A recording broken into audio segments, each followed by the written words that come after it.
Welcome to foosball, where everyone's last name is Rice. Okay, so I don't know why the intro cut out so fast. Anyways, so football times are happening. There's preseason football things are happening. We got to talk about them. We've got Chief Greengrass. We've got Neckbeard. I pointed the correct way this time.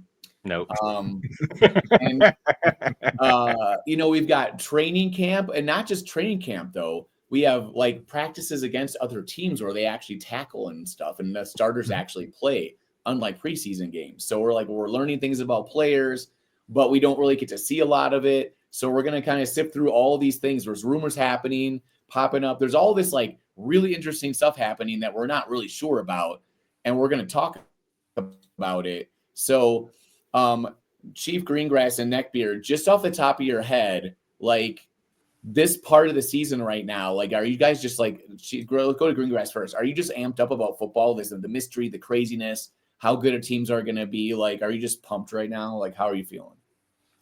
This is a part of the off season that I don't care about. We win everything until we actually have to put on the pads and play against somebody else. I was going to say, yeah. And then you learn that, we don't really know what we're doing because we have a new system and a young guy. So look, we have a segment later in the show for you. 12 months from now, it'll be amazing. Right now, yeah. The Cinderella time is over for the Bears. It's like, we had the best that's what you're sad about. The Cinderella, you have to actually start playing games. until they actually start playing football, and they're like, they look like crap again. This is the last breath. Same old Bears. Yeah. We got some good news later on, but yeah, generally during the week it's scary. But what are you going to do? New guys learning stuff. Yeah, the thing we're going to be going to the Bears Packer game, so we'll see it in person. Yeah, it'll be beautiful. Nick, what are you excited about right now about this NFL season? Like, is this the time right now where anybody's dream could possibly come true? Like, this is the time right now. I'm just waiting for one of my fantasy players to get injured for the entire season. That's right. So this is pretty much what happens to me every year. I'm praying Penis gets injured and Kirk Cousins gets to be the savior. We'll see. But no, I'm more just I'm not necessarily concerned with how teams look in practices. Certain players do stand out to me, but I'm more just trying to see like, who's healthy, who's not healthy, who's going to start the season at like 100%, who's going to start the season missing a bunch of people. I mean, every single year, I think injuries in the NFL play the biggest role out of anybody, out of anything. So yeah, healthy team is a better team. So Packers dominate, Colts is the first topic. I'm just trying to use you as a segue, talking about training camp and getting ready. The Packers played an mid game against the Jets, whatever. Some of the rookies did look good in it though. The offensive lineman rookies and offensive line did look pretty good. Yeah, and like Belton and those guys, right? And then they played the Colts, and apparently Kenny Clark gave a speech to the team, and he said like, we're not going to be little bees anymore. And then they went out and just beat the crap out of the Colts. Good. Now that's a great thing to have. Hey, we're not feeling great about what we did. Let's go play the Colts, right? And feel real good about ourselves. Yeah. Right? Like, look at us. We're like Super Bowl champs now playing. We can play the Colts every week. But like we couldn't really see the practices other than some of the reporters taking like little videos of it and stuff too. So it's like kind of you're in a bushes, like peeking through. You get to see little snippets of what's happening. And apparently no one could cover Matthew Golden in any possible way. There's other highlights too, like in their little scrimmage game. Apparently that Kenny Clark said the defense was lights out. Like they allowed nothing. Like the Colts could not do a damn thing against them. And the offense, I guess, did pretty good too. But specifically, we're hearing a lot from the reporters that LVN is actually doing pretty good. He's actually got some pass rush moves, but also Baron Sorrell is just like unblockable. Like you can't even block the guy. Like he has this like crazy swipe move where like, and he's probably going against a lot of like second teamers and stuff, but you can't even block the guy. I don't know how good he is against the run. He does have he's a strong dude, but he could be an interesting guy. But to the Packers, the thing about training camp is you kind of want to like highlight like what do the rookies look like, or guys that are like maybe we're unsure of, like the guard that we picked up and everything, right? Our offensive tackles like Belton and stuff looking like maybe they'll turn into something. And so far, if you paid attention to the reports about their practice against the Colts, it's like all glowing. It's all like really, really good. But how much? Let's go to Derek first with this. How much credence do you give to this? Does this give you any hope or just good vibes of maybe like, hey, maybe LVN is developing a little bit. Maybe the rookies might be able to actually have a little bit of a pass rush. Well, I definitely like Baron Sorrell. I'm really glad that we drafted him. His tape out of Texas was good. He obviously had some injuries he dealt with, but he's kind of like a high attack, low maybe output guy, kind of like Rashawn Gary, kind of like LVN. Well, he also kind of has one move that's really dominant, but if you can block that move, then like how good is he? Right. Like his swim move thing is like almost unblockable, but if you can, right, does he have other moves? So, and the reason I like that they drafted him is like I am perfectly fine with the Packers drafting like a pass rush specialist that does nothing else, right? Like he comes in on 3rd and 7 or longer, right?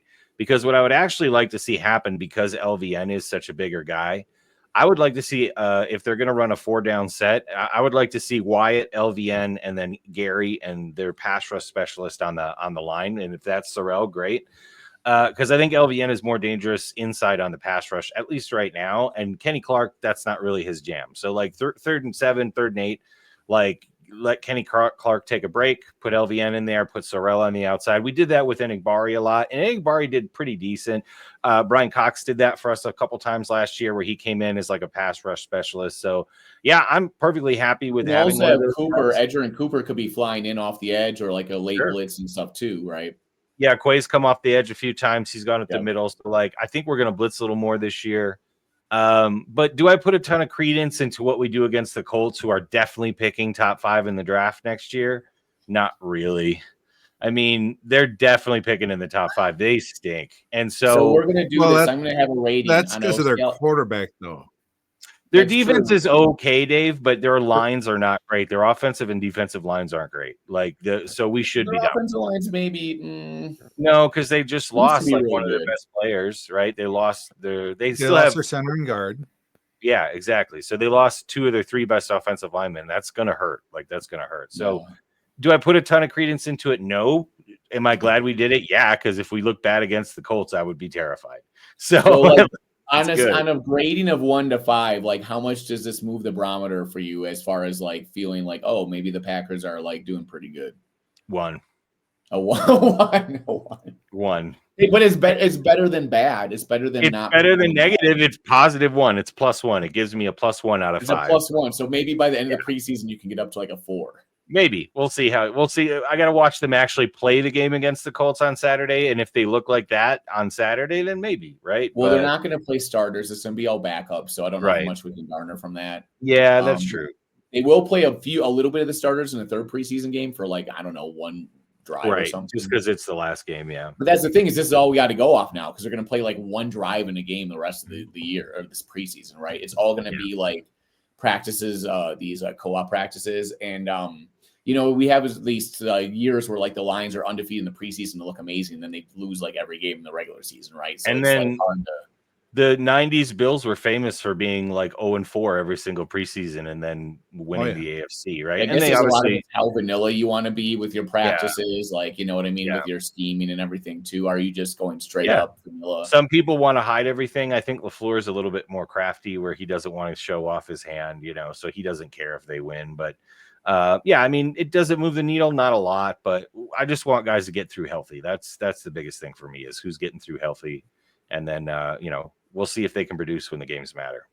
So, like, we've separated this Packers camp and then Bears camp later, but for Packers camp, Dave, when you hear about a team like doing well against something like the Colts, or specific players like Matthew Golden doing well against their cornerbacks, is that like an impressive thing, or is that just supposed to happen, right? Because you mentioned to me that like the Colts receivers are getting wide open on the Packers cornerbacks also. So maybe we should temper our expectations a bit, Dave. What do you think?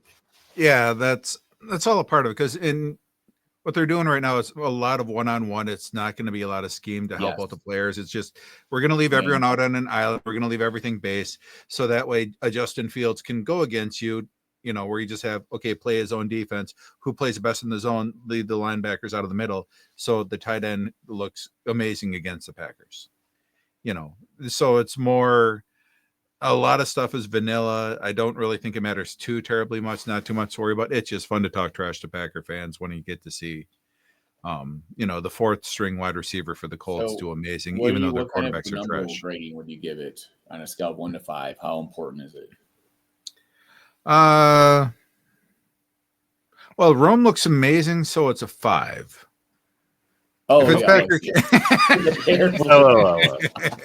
So realistically, it's a 3. You want to see the good guys do good. It's good to see them. You want to see the younger guys do good, but it's very mid. More than Garrett does, which is great. Okay, so there. Bears fans think Bears fans love the offseason. That's yeah. Well, this is the end of their run, though. This is the end of their championship. Yeah. You got to pump up the offseason and how important it is and everything. Yeah.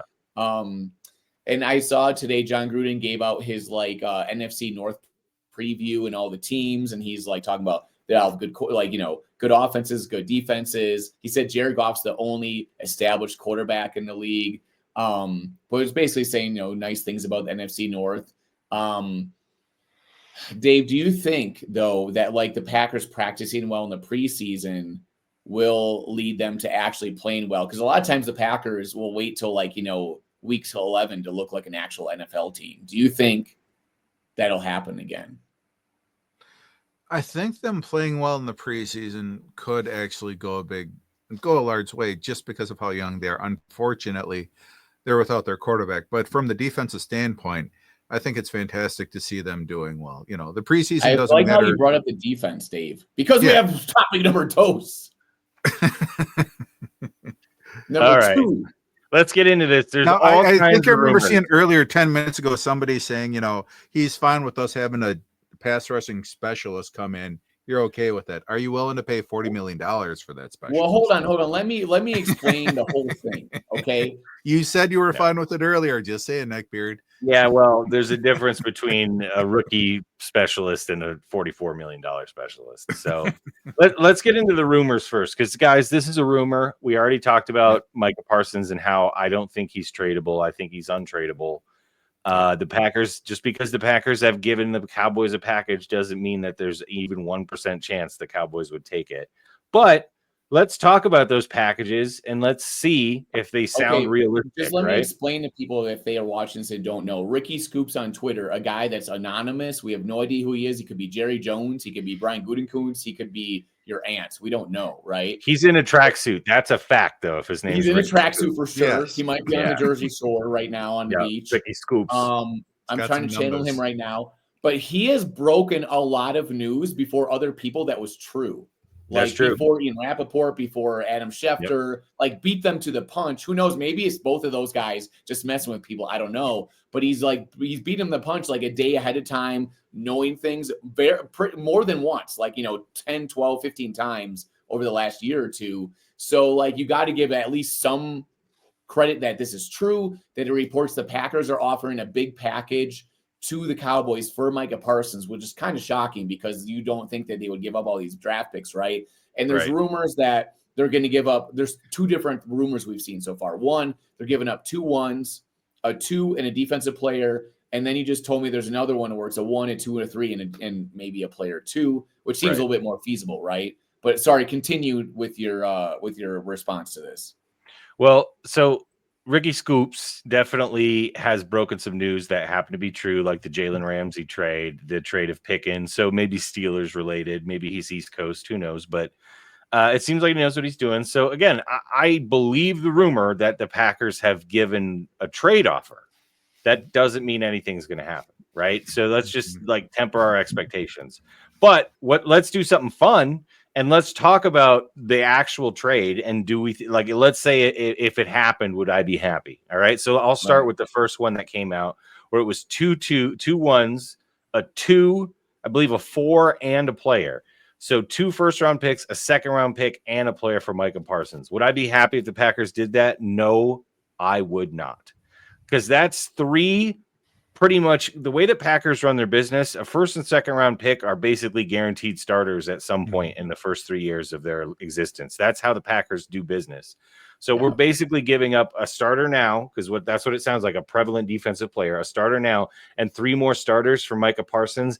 and paying him $40 million because he wants that contract, which is relatively like 2 good defensive players. So is Micah Parsons, to me, worth 5 starters? No way. I would be so mad if the Packers gave up 2 first-round picks for Micah Parsons, which is why I'm saying he's untradeable. Trading 2 first-round picks in a player. Well, what if it's the other one? A 1, 2, and a 3. If it's a 1, so Dave, I believe it was the other one was reported by Lombardi Avenue. They said it would be Rashawn Gary, right, a 26 first and third, and a 27 second. That one seems feasible. That one, I don't know that would be enough for Jerry. The only reason I would almost be down with that is, number one, we're paying Rashawn Gary $27 million. So realistically, we're paying $13 million more for Micah, right, to basically play the same position. And then we're also giving up a first, a second, and a third, but broken up over 2 years. Do I think that's too expensive? Yeah, but it's not horrific to me. If it happened, I would still be excited. I'm not going to lie. I'd be excited. And then when Micah Parsons ultimately got hurt and didn't play the next 3 years, I'd be like, he's out for but like, I'd be excited when it happened. That would be exciting, because I think the only way you could trade for the Packers is to trade Rashawn Gary with that contract. There's no way they're paying Gary 27 and paying Rashawn Gary and paying Micah Parsons 42 or 43, whatever it might be, right? There's just no way. Yeah, I could see that happening. I like Rashawn Gary, but I mean, let's be honest, guys. Micah Parsons is considerably better than Rashawn Gary. Is he 3 starters better than Rashawn Gary? No, but like maybe not. Maybe almost. Yeah, Gary can play the run, and Micah Parsons doesn't really. But I also think that might be a product of the defense in Dallas and the way they run that system too. Like, everybody can run on Dallas. It's not just good running teams. Do you know what I mean? So, like, getting to the quarterback, Micah Parsons is top 3 in the NFL, behind probably TJ and Garrett. What's the guy's name on the Bengals that just actually led the league? Sorry, Trey Hendrickson. Trey Hendrickson. Yeah. So Trey Hendrickson's up there. But like, Micah's good. Micah's really good. Right. I just don't see that. I mean, even if the Packers put the trade out there, I don't see it happening. I think the Cowboys would ask for more than that, and I would never want them to give up more than that. Honestly, think the third is too much. Honestly, I would prefer a first, a third, and Rashawn Gary. I think that's actually a fair trade. I think a first, a third, and Rashawn Gary is a fair trade for Micah Parsons, because Rashawn Gary is a Pro Bowl level player who's not nearly as good as Micah Parsons. I will admit that. Yeah, he's not also all pro, but he's a Pro Bowler. Yeah, and he's also locked in for 2 more years after this at around $25-26 million. Yeah. So like, you get 3 years out of a player at a quote unquote discounted price, plus a first and a third is 2 more players. I think that's more than fair. So the fact that Packers are throwing a second on top of that, I think it would actually be a good trade for both teams. But because Dallas gets to save $15 million. That's a solid right there. Yeah. And they have to, now that they're going to end up paying, Pickens after this year too. Remember, Pickens has got a contract coming up next year, right? So he's going to want his money. They pay CeeDee Lamb a ton. They pay Dak a ton. Like, there's only so many guys you can pay. So if you can get a good edge rusher, like a Pro Bowl caliber edge rusher for $27 a year, like, that's not a bad deal. It's not a bad deal, but he's not going to get you a lot of sacks. That's just the thing is, the Packers highly value run defense that we saw last year. Rashawn Gary was pretty good against the run, and their thought is that, like, hey, the defensive line might not be great at pass rush, but we'll create like that with like blitzes off the edge, Quay, Edgerrin Cooper randomly coming. We'll like make stuff happen, but maintain our good like run defense. I think is what they actually kind of said this publicly is kind of their plan. Right. And so they're okay with like what they have right now. I feel like is like in their mind, right? Yeah. So like, what is motivating them to like get Micah Parsons? Is it the new president, or what's the new policy? What role? Head policy is the new CEO. He's the new. That's Mark true. Murphy. They have a new CEO. That's the only reason why I thought this was plausible. Like you said, this isn't what the Packers do. No. So here's the thought. There's somebody who next year, if he's sliding in, does that give it a little grain of salt that maybe it could be true? So here's the reason. Here's the reason why I think the Packers might do it, because this is not typical Packers business. Like I said, if that first rumor is true and they're going to give up 5 players, basically, logistically in my math, it just is a very unpacker move. But The only reason I could think they would do it is because it's very Reggie White-like when we brought in Reggie, because we were stuck. The Packers were stuck trying to get to that next level, right? They bring in Reggie and like things just kind of got to the level that it needed to be.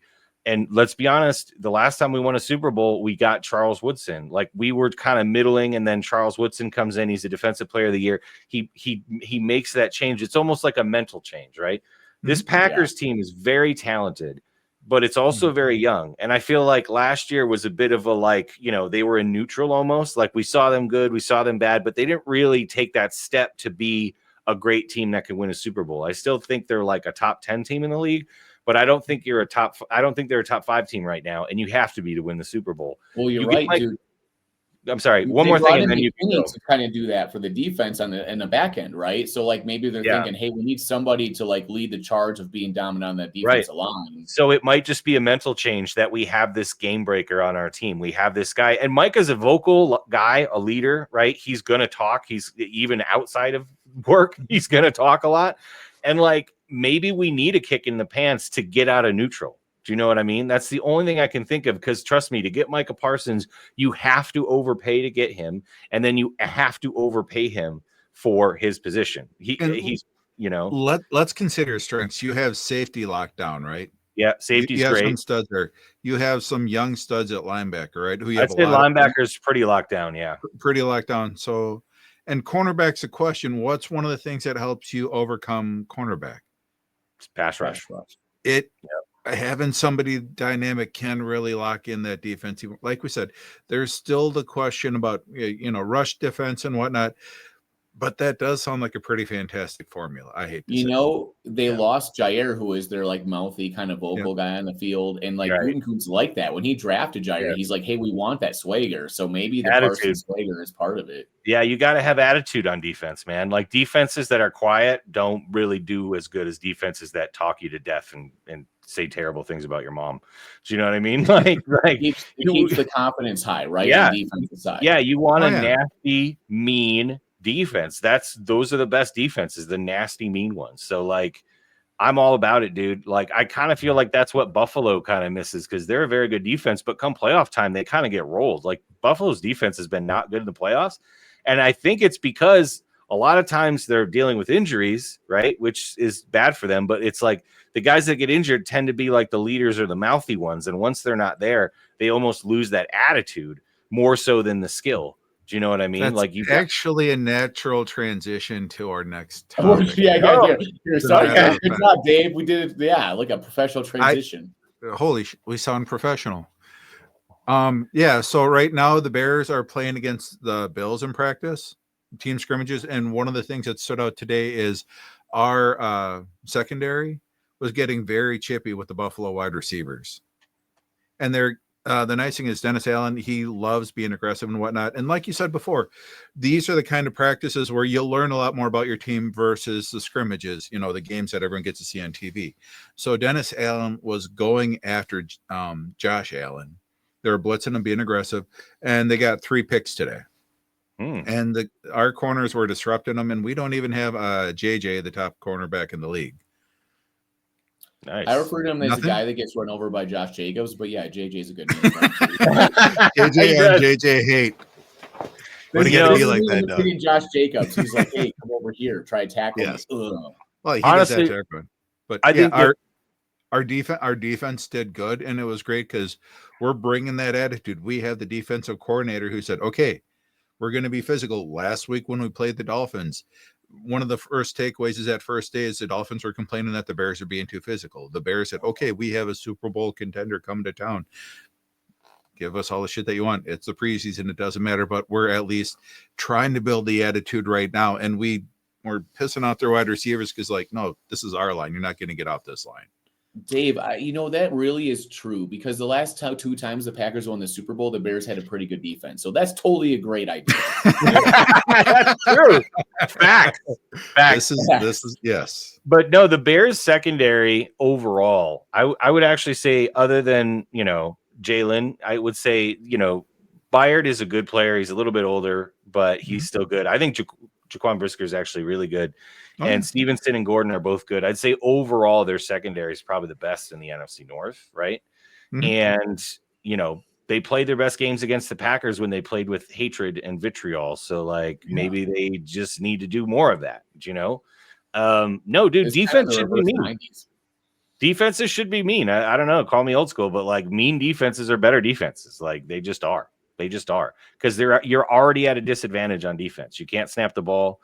You don't know what's going on. You don't have any control. The only thing you can control is their fear. So like if they're afraid to do something against you, you take back an advantage, right? Or like make them lose their focus. Yeah. So like a dangerous pass rusher creates a fear, right? Or a really good cornerback creates a fear, or a safety that knocks your lights out creates a sort of fear where the offense maybe doesn't want to do something and they shrink their playbook or they shrink something, which, takes some advantage back for you. So yeah, you need to be mean and nasty on defense and create some sort of fear that the offense can't do whatever they want. Right. That's why we got Hobbs. Everyone fears that man. That's one thing. I doubt that. I'll take it. But that is one of the benefits that we had of going to the new system versus Flus. Flus was good, but a lot of his stuff was the cover 2 zone, Tampa 2 type stuff that we ran with Lovey. When Jalen and the guys that we have, they're better at man. When you look at the PFF ratings, they are excellent in man coverage, but they weren't able to use it as much. But now we have an aggressive defensive coordinator who's going to call more blitzes and everything else. You can only do it if you have more man, so we got more lockdown. So Jalen should be, show a lot more what he did 2 years ago, where it was more man, and that's just going to be fantastic. Like you said, Byard, he's older, but he's still good. He's smart. He's a safety. He's not a cornerback. Brisker's fantastic when he doesn't have concussions, and he has been aggressive. He has been a dog so far in camp. Again, it's only camp, but it's what you hope to see. Yeah, no, I think their secondary is their strength on defense by far. Like, I think your linebackers are terrible at tackling, to be honest. Decent pass coverage, but terrible at tackling. Hey, Edmonds got a pick in the red zone against Allen today. So Edmonds is a good cover linebacker. He is a good cover linebacker. He is not good against the run. You need to run at him all the time. That's why the Bills let him go, to be honest. But again, he's not a bad linebacker, but their strength is the secondary. So you have to run against the Bears. So the best way to stop the run is to be aggressive and be in their face and be up on the line. If you can get away with that, right, by being chippy or like being press man, then that definitely benefits the Bears. Their pass rush is their biggest problem, right? They just like the Packers, they need a better pass rush, but they're going to get some sacks because of that secondary. So I think your secondary is definitely your strength right now. And hopefully they don't stay healthy. No. Once again, we're the exact opposite of the Packers. We're going to have a strong defense. You're going to have a strong offense. We're going to have a great secondary. You're going to have a great pass rush. Yeah. With Micah Parsons. Yeah, we'll see. Well, we're gonna have good receivers, and who knows? Maybe the Bears. Hey, Rome has been catching 2 touchdowns every day for the last 3 days. Yeah, against Keyshawn Nixon. Woohoo! Yeah. No. Oh, you mean against? Sorry, I thought you were against ours and against the Bills again. I was thinking Romeo, not Rome. I was thinking Romeo. Romeo. Yeah, Rome. No, Rome's a good player. I mean, you fix that offensive line, that's going to help Caleb a lot, but his processing is still going to take a little while. Yeah. But I think, you guys are going to start being, I think, dangerous. I think you're going to have the opposite of what you had last year, where you started strong and then you lost 10 in a row. Which, by the way, back to the quiz, I was actually right. It was 2024 that the Bears lost 10 in a row. And I went back and watched that, and I was correct. It was last year. But anyway, I think this year you're probably going to start off like 3-4, 3-5, but you might roll off like 6 or 7 at the end and maybe sneak in the playoffs. We'll see how everything goes. We'll see how the Vikings turn out. But the Bears defense definitely is their strength overall too, I feel like, even though everyone's talking about the offense. And that's the way it should be in Chicago, to be honest. So, yeah. No, but it's just nice. And then we have Zacchaeus, who was a number 4 wide receiver for the Redskins last year. And this is where you got to take it with a grain of salt, because he's been catching a touchdown every day. They say, DJ is doing good, but Zacchaeus seems to be the guy, him and Rome. And it's just like, all right, we have everyone else, and it's the number 4 wide receiver from the Commanders last year. Right. He's been our big camp, and that's where you got to remind yourself, it's just camp. It's camp. It's nice you got chemistry with somebody. Yeah.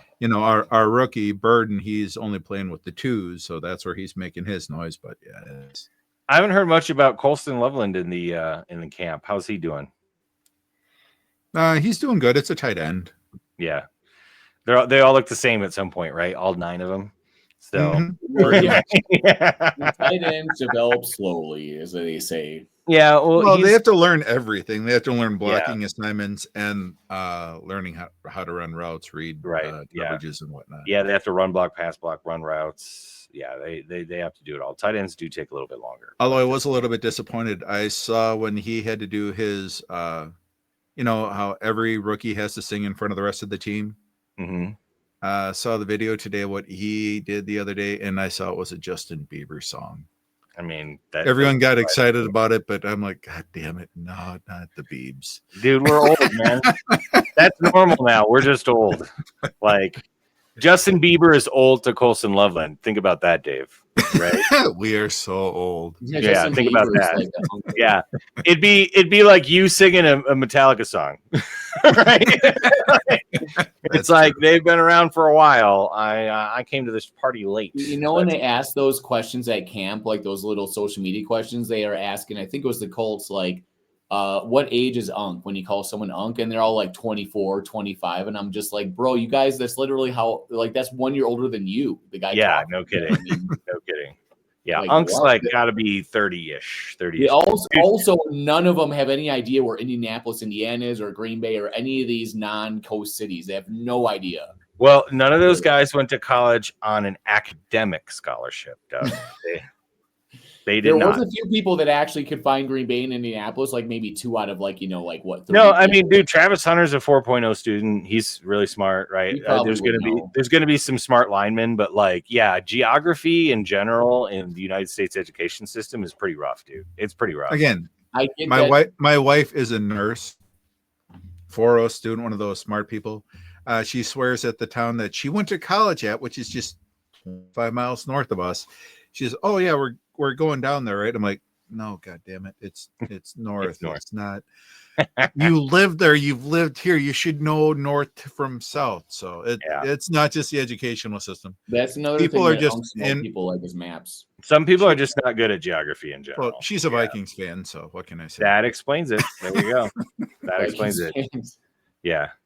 No, I like geography, so it really hurts my feelings when like people are like, yeah, Gary, Indiana is in Florida, and I'm just like, oh man. Or you get like a $15 million contract, get flown to Green Bay and all this stuff, and you have no idea where the fucking city is and on a fucking map. Like, learn where it is. Like $20 million. Know where all the NFL. The only thing that matters is you get flown into Green Bay and they give you free brats at the airport, fresh. Yeah, we found that out firsthand. It was. I will say, I don't care where it is. That was a delicious brat.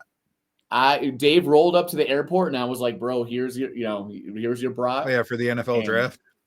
Yeah. And I was like, that's first class service. You know what I mean? You got to know where people are, where cities are, and know where the brats are, know where the food is. You don't get that at O'Hare. I'm sorry. No. You do. All right. I'm going to have to share something with you guys. Let's see. Since we're talking about food and we're playing the Colts just released a pretzel for their fans. Let me see if I can add this. Pretzel, huh? Yeah, a pretzel. Let me see if I can add this. Do a share screen? Yeah, I'm gonna do a share screen. Hold on, let me add it. How do I? Okay, hold on a second. Image file. Let me add this because I couldn't believe it. So this is the pretzel that the Colts are offering for their fans. It's not a good color. No. It Yeah, looks like doggy dude. Yeah, it looks like dew in general. So yeah, so it's now in the shape of a horseshoe. So we should send it to that guy that sings. We should send him one because he needs to be eating that while he's on camera. He should be eating that pretzel. Yeah. So that's the new pretzel that the Colts are selling at their stadium in the shape of a horseshoe, and it's unfortunate looking. I'm just happy that y'all didn't point. You can just kind of put it on its side, and then it looks like a giant turd that way too. Sorry, this way. Yeah, the seat. Packer fans, you got to feed them everything. It's very difficult. It is holding this whole show up. Yeah, so I will say this in preseason, there hasn't been a ton of injuries. Everyone's been playing it safe. I do think that Jordan Love's surgery on his hand is going to slow us up a little bit. Were we going to talk about that, Doug, about Jordan Love's surgery? Oh, yeah. Yeah. That's not. Yeah, it's a non-topic topic, so we can. It's a non-topic topic. We don't have a thing, but like, it's fine. Okay. The graphics need the person's fired. Whatever. They were busy. Chat TTP took it. We were paying them a lot, but we can't afford you anymore. Okay. But yeah, Jordan Love, he injured his non-throwing thumb. Non-throwing hand. Yeah. And by hitting a helmet with it, right? And it wasn't even like a tackle or nothing. He just randomly hit a helmet, which you could do in any practice, anywhere, even non-contact, right? Even just like hanging out in the backyard. Oops, I hit my hand on a tree, whatever. So he needs surgery, or he just had surgery. He'll be back by week 1 is the plan.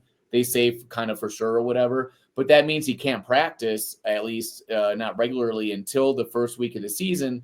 The Packers are notorious for starting slow.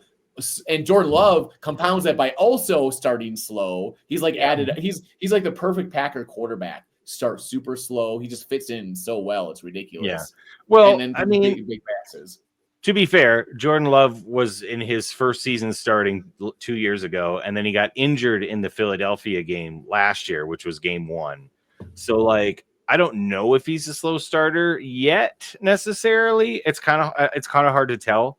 I mean, he was okay in the Philadelphia game, and we saw how good Philadelphia's defense was. Now they obviously got better too as the season went on, but I thought he did pretty well in that Philadelphia game. Well, this is a thing. Jordan Love is a good quarterback, but I'm expecting him to be great. All right, you know what I mean? And like, I don't want you to be great whenever you kind of feel like it. I want you to be great all the time. Like, do we see Joe Burrow just playing like shitty games? No, right? Well, this season will be a good indicator. If he's healthy all season, this will be a good indicator. And I'm glad they did the surgery now. And my hope is that he can still throw and practice timing. If it's his non-throwing hand, just hold it in your regular hand and, have somebody hand it to you and just practice timing, like not in real practice, but just with the guys maybe. I don't know. Hopefully he doesn't just have to sit there and watch the next 2 weeks. But as long as he's playing week 1, I'm happy. And I'd rather they get it out of the way. Jason Daniels or whatever, Yeah. So I think it could affect us. I mean, we are playing Detroit, but we're also playing a home game for the first time in 8 years? Is this the first time in 8 years that we're starting the first season? Time under your coach? Yeah, not on the road. So, and it's against Detroit with 2 new coordinators and 2 new systems. And yes, I still think they're a better team than us, top to bottom, as far as the roster goes. But at home, new coordinators, I think we have a little bit of an advantage. So I'd like to see a lot of energy in that stadium. Well, that's one of the nice things is even Amon-Ra, they'd asked him, how to think everything's going. He's like, we're starting slow this year. Granted, to be expected, but Amon-Ra is just like, we're not where we were last year, like we've been the last couple. So sure, they got a shot. Yeah, there's new coordinators, new systems, new timing, new guys, new system, and new coordinator. Which is why I think this Pittsburgh thing, just to throw it in another thing, I've heard some stuff out of, Steelers training camp. Rodgers is crybabying about the helmet now because he's not able to wear his old helmet. But it's like, they got all new guys there. They got Rodgers coming in. And like, I just expect the Steelers to start kind of slow. But don't they play a big game week 1? Don't they play, is it the Jets week 2? Yep. Steelers. Oh, yeah, the Steelers play Jets week 1. Yeah, okay. So yeah. I think that Jets defense is going to get at him. Oh, it's going to be. Oh, yeah. Aaron Glenn doesn't like Rodgers. No, I don't think that defense likes Rodgers at all, dude. I mean, they got having to listen to him for the last 2 years. Well, not only that, but I mean, he came in and Rodgers didn't play well, and it got their coach fired, who they all liked. Do you know what I mean? Mm-hmm. Like, who was a defensive guy, and like their defense was great with Saleh. It was fantastic. Then as soon as he left, then they dropped to like 20th best in the league. So yeah, exactly. So so he plays at the Jets, then Seattle at home, at New England, then Minnesota before he finally gets the Browns game. So like they could start really rough, dude. I mean, if they lose 3 of those first 4 games, it could be a long season for the Steelers because they play the Browns, but then it's the Bengals, the Packers, the Colts, Chargers, Bengals, Bears, Bills, Ravens, Dolphins, Lions, Browns, Ravens. I mean, there's only like 2 games on there, maybe 3, like we talked about, where I think the Steelers are a better team overall. Mm-hmm. So Yeah, they could have a rough start. They could have a really who's rough he going to start throw the this year. ball to? Yeah. The nice thing is, to switch it back to Green Bay, Jordan Love, if he's rusty, right? You got Lions, then you got the Commanders on Thursday night, which back-to-back, that's going to be pretty rough. That's going to be rough. But then you get the Browns, who are very bottom third, Cowboys, Bengals, Arizona, and then you get the Steelers. But still, for those first couple of games, it seems like you got some time to right the ship before you get to see. There's not a ton of great defenses there. I'd say Washington's defense isn't great, right? Detroit's they have one of the top middle linebackers in the league. Yeah, but Washington just did a whole their pieces aren't good. They did a reset on their D line. Their safeties aren't great. I mean, they're okay, but like they still need another cornerback. So yeah, I don't think Washington defense is great. I don't think the Lions defense is great, though. I think it's going to be considerably better than last year because of all the injuries, right? Mm-hmm. And obviously the Bengals defense is no good. The Cowboys defense, hopefully without Micah Parsons, isn't very good, right? You mean Green Bay's defense with Micah Parsons is going to? Yeah, I'll believe it when I see it. I'll believe it when I see it. But I think that's a pretty fortunate stretch for Jordan Love to come back after missing the preseason. Yeah, no, the Packers' schedule gets a lot harder later in the year, but traditionally the Packers have kind of been, better after week 10 or around week 9-10. They start to get on a heater, which is why I hate that they made the playoffs and had 2 games to just throw away because they just lost all their momentum last year. So yeah, I think our schedule is a lot harder at the end, and I like that because we tend to play better at the end of the year. So but the Packers tend to play sort of up to competition and down to competition. Like if they know that they're playing a really good team, I feel like they'll play better than if they're playing a crappy team. You know what I mean? Or sure. I guess the better way to say that is they kind of didn't last year. They kind of played shitty against good teams too. But my point is they need to get over that mental hurdle of like, they need to get into 6th gear and to get going like they did the year before. Yeah. And so after Cincinnati, Cardinals, Steelers, Panthers, who again, I think are good, but then you go Eagles, Giants, Vikings, Lions, Bears, right? So that's not too bad of a stretch. The Giants defense is going to be legit. I agree. They're going to have that NASCAR package out there. Yeah, it's going to be I agree. Fun. No, I don't worry about the Giants offense. The Giants defense is going to be good though. Yeah. So that's what I'm saying is they start playing good defenses like week 10. So Eagles defense, Giants defense, Vikings defense, then the Lions again, then the Bears, then the Broncos, who might have the best defense, then the Bears, and the Ravens defense, then the Vikings defense. So like pretty much after week 10, they're playing nothing but good defenses, right? So they need to be. If you had your choice for how to, all of your opponents for the season, how do you want to arrange it, knowing that you don't have your quarterback right away? This is the ideal scenario, right? I agree. The harder defenses are at the end of the year. Yep, I agree 100%. That's going to be brutal. I think it's going to watch Green Bay's offense this year. I think playing Detroit game 1 while they're still figuring out their new coordinators is an advantage as well at home. And then even though we have a Thursday game after that, it's at home. So we're at home to the Lions, at home to the Commanders. So like, even if we go 1-1 in those 2 games, I won't be upset. If we go 2-0, I'll be really happy. If we go 0-2, I'll be like, oh crap. But having 2 home games. I don't know that it'd go oh crap even against those 2 teams though. I know, but 2 home games, Dave. I feel like you got to go at least 1-1. Yeah, and the thing is that if you play the Lions and lose, at least it'll be a wake up call to be like, oh shit, we need to get our act together. Right, that's what I'm saying. Like if the Lions come out and beat us because they hate us and whatever. I lost 10 straight. I have no frame of reference. You don't. You do not. None.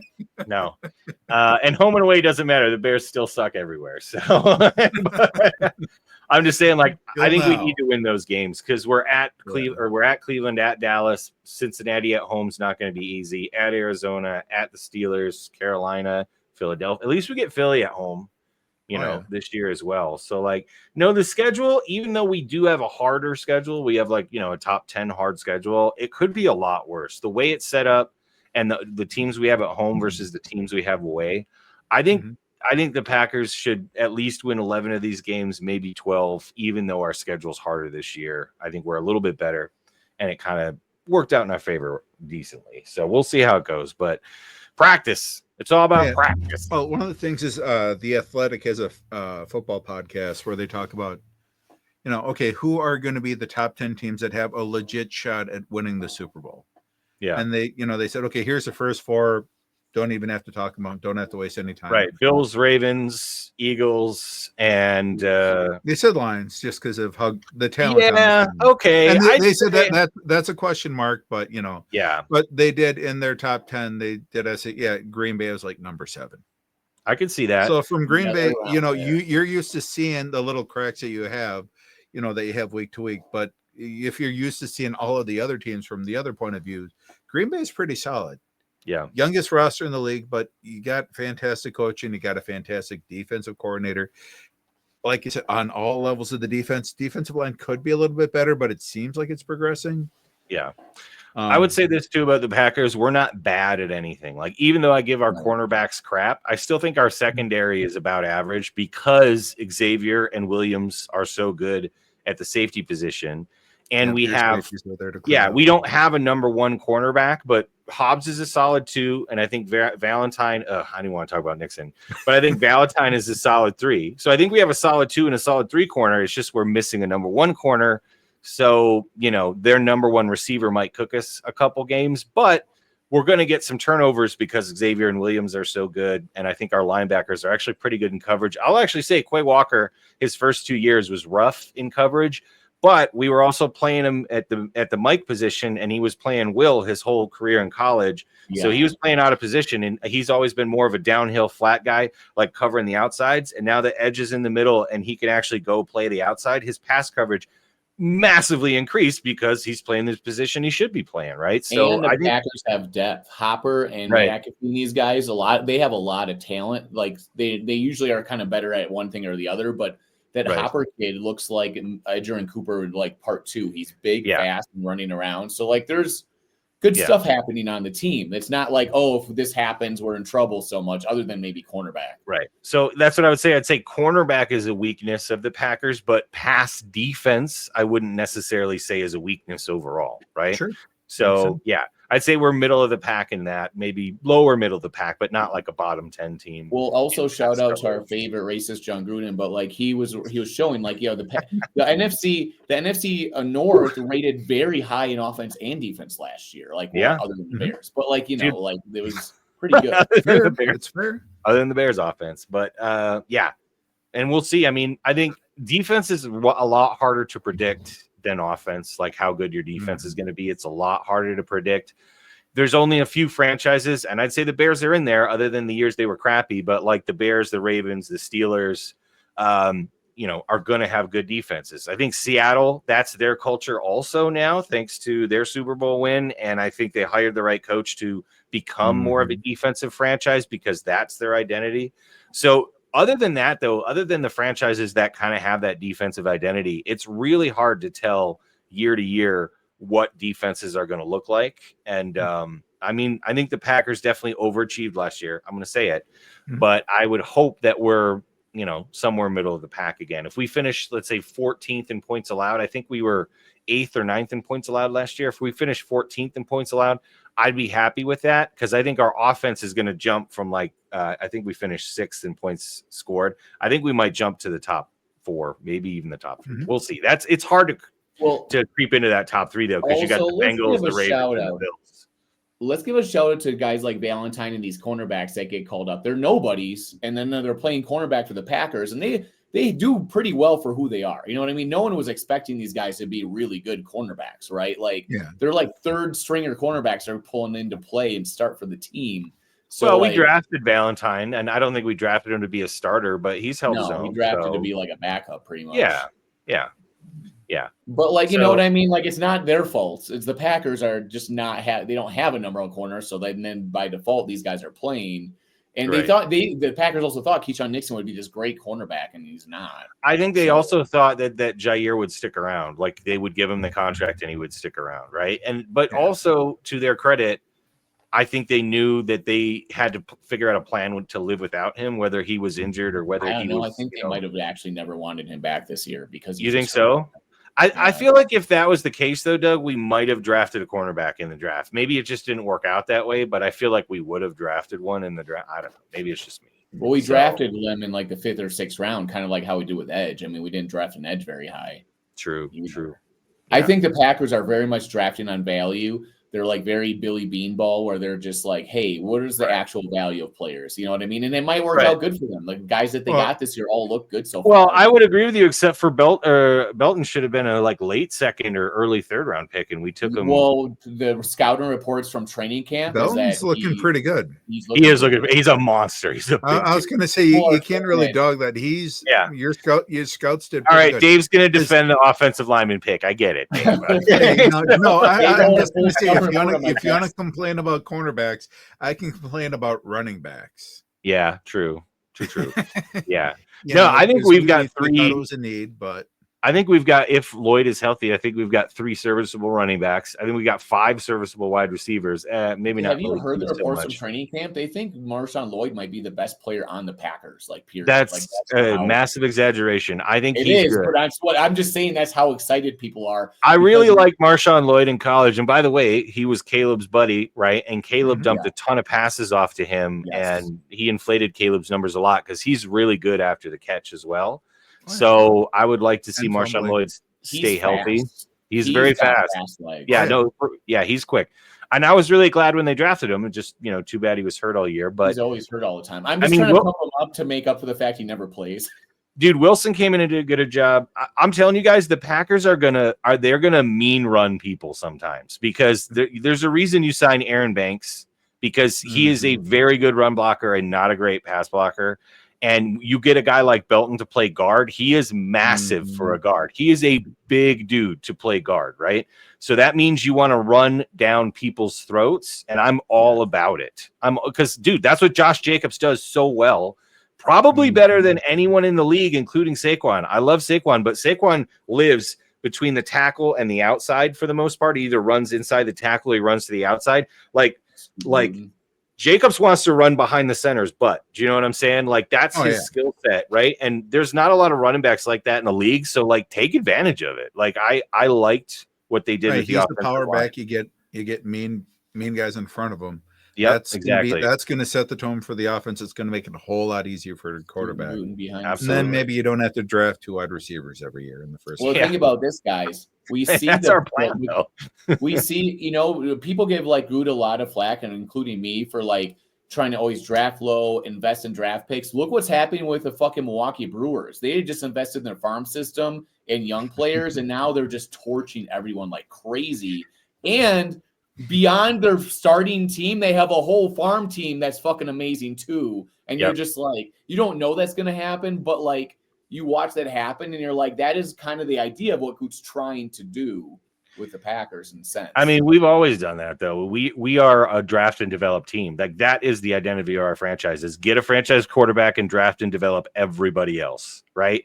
And then maybe sign a defensive player of the year once every 10 years and win a Super Bowl. So let's go get one. Let's go get one. Also, this is not a Brewers channel. I'm a Cubs fan, so I deny all. You never switched over to the bright side?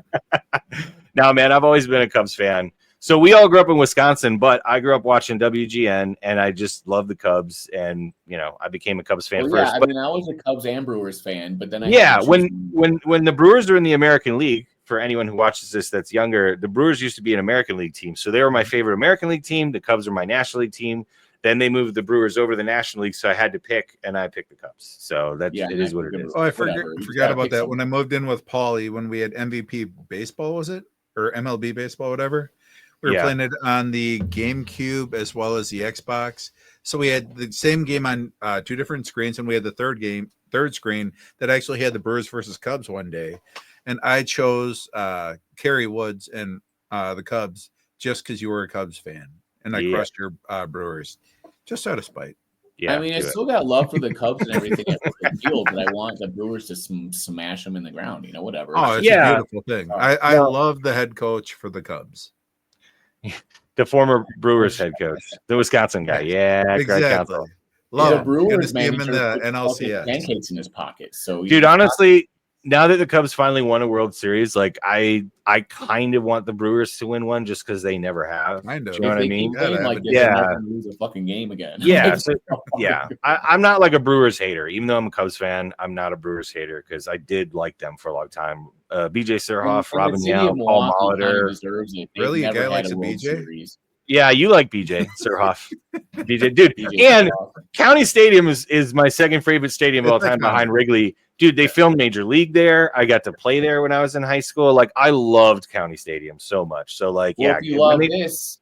if you love that, listen to this. Today, Yelich was 4 for 4 with 2 home runs, and he has a Bob Uecker bat that has his face on it. Nice. That's and classy. He smashed 6 RBIs and 2 home runs today with that bat. Also, I want to give the Brewers credit for going back to their MB logo and getting rid of that weird geometric crap that they used to have. The Brewers' original logo is one of the best logos in sports. It's an M and a B, and it makes a baseball mitt with a glove in it. Like, that's just pure perfect. Like, why would you ever change that? That's top 2 logo across everything. And I would say, maybe not top 2, but it's top 5 for sure. And the original, like, yellow, like light yellow and light bluish color the Brewers have are just like 2 of the best color combinations also. Like, they had awesome stuff, and their old pinstripe uniforms were sick. Dude, when they wore the white, so like the dark blue cap with the white, or the baby blue cap with the white, that just looks so good. Like, it's such a good uniform. So anyway, and this is the thing, Bob Uecker passed away. They dedicated this season to him. Wouldn't it be amazing to win a World Series with like just celebrating Bob Uecker and all this stuff he's done? They did dedicate this season to him before it started. Oh, dude! The team is obsessed with Bob Uecker. They all love him. They're all like best friends. Well, you got it. He is Bob. Honestly, guys, if you are bored at night, just go on YouTube and look up Bob Uecker talk show. Like, him just on talk shows. He's unbelievably hilarious, just naturally hilarious. He might be one of the funniest people ever. Johnny Carson, I think, said he was the funniest guy. Like, Bob Uecker's an absolute legend. Like, across the United States, not just for Brewers fans. Like, he is an absolute record for appearances on the Tonight Show, or like Johnny Carson. Close to it. And he's dude, on like 100 times. Also the announcer in Major League, the best baseball movie ever made. Just go watch Major League. Tell me I'm wrong. Yeah, go watch Major League.